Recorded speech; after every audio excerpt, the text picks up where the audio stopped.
தமிழ்ல பேசுறத அவமானமாக பார்த்தா அப்படிப்பட்ட ஃபிகரே தேவையில்லை. இளைஞர்களுக்கு அட்வைஸ் கொடுத்த செல்வராகவன். தமிழ் திரையுலகின் முன்னணி இயக்குனரான செல்வராகவன் அவர்கள் சமீபத்தில் ஒரு முக்கியமான கருத்தை அவரது இன்ஸ்டாகிராம் பக்கத்தில் வெளியிட்ட வீடியோவில் தற்போது சமூக வலைதள பக்கத்தில் வைரலாக பகிரப்பட்டு வருகிறது. அந்த வீடியோவில் செல்வராகவன் அவர்கள் தமிழர்களுக்கு ஒரு அன்பான வேண்டுகோள் விடுத்துள்ளார்.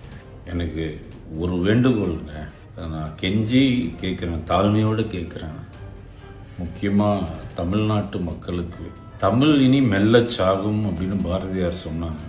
இது எவ்வளோ உண்மைன்னா, தமிழ் ஆல்ரெடி ஐசியூவில் வென்டிலேட்டரில் படுத்துருக்கு. எங்கே பார்த்தாலும் English English English English English தெரியாதவங்க கூட அதை திக்கி திணறி இங்கிலீஷில் பேச தான் ட்ரை பண்ணுறாங்க.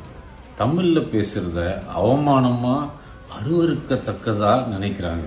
எனக்கு இங்கிலீஷில் பேசுகிற அவசியம் புரியுதுங்க, சத்தியமாக. நான் ஸ்கூலில் காலேஜில் எல்லாம் எவ்வளோ அவமானப்பட்டிருக்கேன், எவ்வளோ வாட்டி அழுதுருக்கேன்.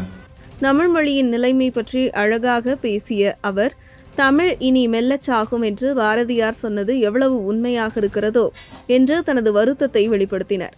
அவர் தெரிவித்ததாவது, இன்றைய காலகட்டத்தில் தமிழில் பேசுவது எத்தனை பேருக்கு தெரியாமல் இருக்கிறது என்பதையும், அதுதான் இன்னும் ஐசியூவில் என்று சொன்னதையும் நாமெல்லாம் கவனிக்க வேண்டும். இங்கிலீஷ் தெரிந்தவர்களே பெருமையாக கருதப்படுகிறார்கள். ஆனால் தமிழில் பேசுவதையே சிலர் அவமானம் என்று நினைக்கிறார்கள். அவரது வாழ்க்கையில் இருந்து எடுத்துக்காட்டாக அவர் தனது பள்ளி மற்றும் கல்லூரி நாட்களில் இங்கிலீஷ் பேச தெரியாததால் சந்தித்த அவமானங்களை வெளிப்படுத்தினார். ஆனால் அதை அசைவாக கொள்ளாமல் தன்னம்பிக்கையுடன் தொடர்ந்து பயிற்சியும் முயற்சியும் செய்து இங்கிலீஷில் படித்து பேசி கற்றுக்கொண்டார். இதன் பின்னணியில் அவர் வலியுறுத்தியது என்னவென்றால், எங்கே சென்றாலும் தாய்மொழியான தமிழில் பேச வேண்டும். அது ஒரு பெருமை என கருத வேண்டும். உலகம் முழுவதும் எந்த நாட்டுக்கு போனாலும் அவர்கள் தங்கள் தாய்மொழியில்தான் பேசுவார்கள் என்று அவர் சுட்டிக்காட்டினார். வெளிநாட்டுக்காரர்கள் கூட தமிழை பற்றி பெருமையாக கருதுவார்கள் என்றார். செல்வராகவன் அவர்கள் தமிழ் ஒரு பண்டைய மொழி என்பதை சுட்டிக்காட்டியுள்ளார். தமிழர்கள் தங்கள் மொழியை விட்டு எதையும் கொள்ளாதீர்கள் என்பதற்கான கெஞ்சிய வேண்டுகோள் என்று விடுத்துள்ளார். அவருடைய பேச்சின் மூலமாக நம் அனைவருக்கும் தமிழில் பேசும் பெருமையை உணரச் செய்ய வேண்டும்.